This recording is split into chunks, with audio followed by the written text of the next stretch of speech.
Sabaton, the Swedish power metal band, have finally done a song about ancient Egypt. And if you look at the lyrics for Cycle of Songs, you might not think it's anything too specific, but there's actually a lot more going on behind the scenes. From the band's description, the song is about Senuseret III. He was a ruler from the Middle Kingdom, specifically the 12th dynasty. He reigned during the mid-1800s BCE, give or take, and he was quite an accomplished builder and warrior, and a well-respected monarch in the Nile Valley. Senuseret III actually enjoyed a strong posthumous reputation, but today he's one of the lesser-known rulers. Ask your average person on the street, they probably know Ramesses II, Tutankhamun, maybe Hatshepsut. Senuseret would be far down the list. At a glance, the lyrics for this song don't sound particularly specific to Senuseret, but they actually are based on an ancient text. In the late 1800s, archaeologists working at Lahun, which is near the Fayum, uncovered a papyrus, which included a cluster of songs written in honor of Senuseret III. The songs seem to be Middle Kingdom, and were probably composed during the king's reign to be recited in public in his honor. This cycle of songs has been translated repeatedly over the last 100 years or so, and it's been published in German and English, and the band's songwriters have actually used this text as the basis for their lyrics. Of course, they've made creative changes, totally fine. So this isn't actually just a generic song about ancient Egypt. It is based on an ancient Egyptian text about this particular king. How is the song itself? Let's find out.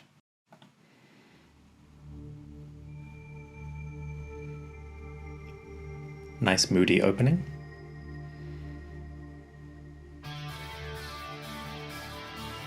Okay, right out the gate, I have to give them credit for not doing the stereotypical Middle Eastern or ancient Egyptian vibe on the song. Obviously that particular mode has its place in musical history, but it's so overdone at this point, so I'm kind of glad they didn't.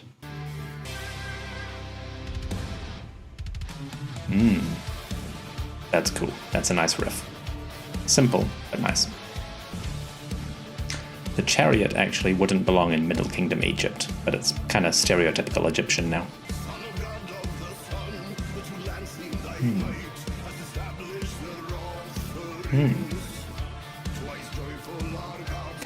I like that.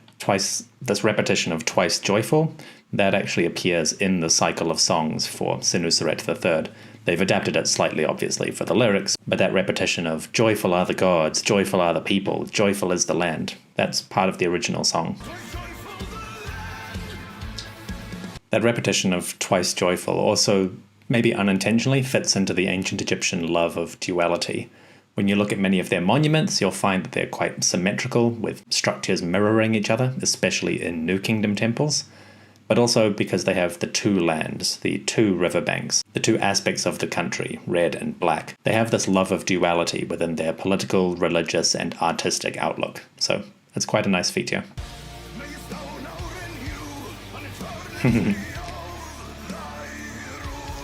That phrasing, may you renew an eternity of your rule, that's really classic for ancient Egyptian rulers. They all want to live and rule forever.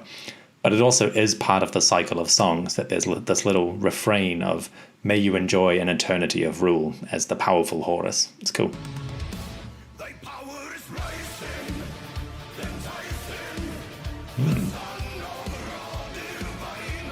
Love the way he pronounces Ra, like Ra, like that's, ooh, yeah, protector, director. Love that. Immortal Horus made of gold. Starting in the Old Kingdom and following, pretty much every Egyptian ruler uses 5 names, what we call the five-fold titulary. The names themselves will vary from ruler to ruler, but they follow a standard pattern, including the Horus name, the Nebti, or two ladies' name, and the third one is the Kher Nebu, or the Horus of Gold. In the case of Senuseret III, his Horus of Gold name was Kheper, or the one who manifests himself. So this reference to the immortal Horus made of gold, that's a really nice touch.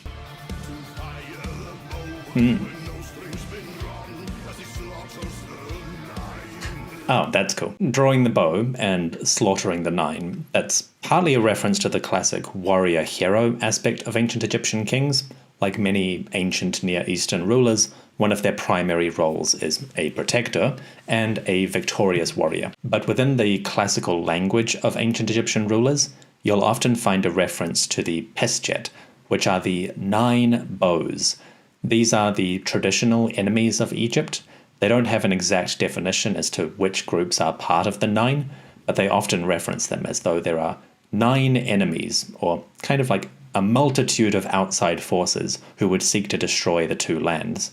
The ancient Egyptian king always tramples or destroys the 9, which, now that I think about it, would make an ancient Egyptian ruler the perfect warrior to go up against the ringwraiths.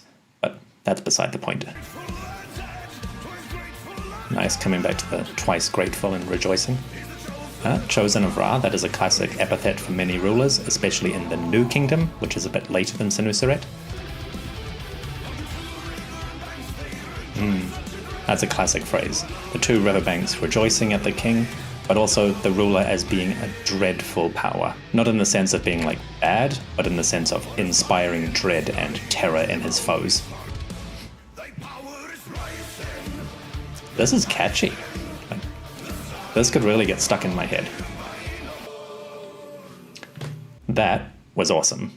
Really like that. It avoided all the classic pitfalls of people making songs about ancient Egypt. It didn't go into the stereotypical musical mode or anything, which I really appreciate.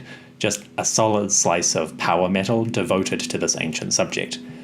When you look at the lyrics on their own terms, they don't seem particularly specific to Senuseret III, but once you know that this cycle of songs is based on an ancient cycle of songs about this particular king, it adds this extra layer of appreciation, at least for an ancient Egypt nerd. In terms of the lyrics themselves, I actually really like the balance that they've struck here.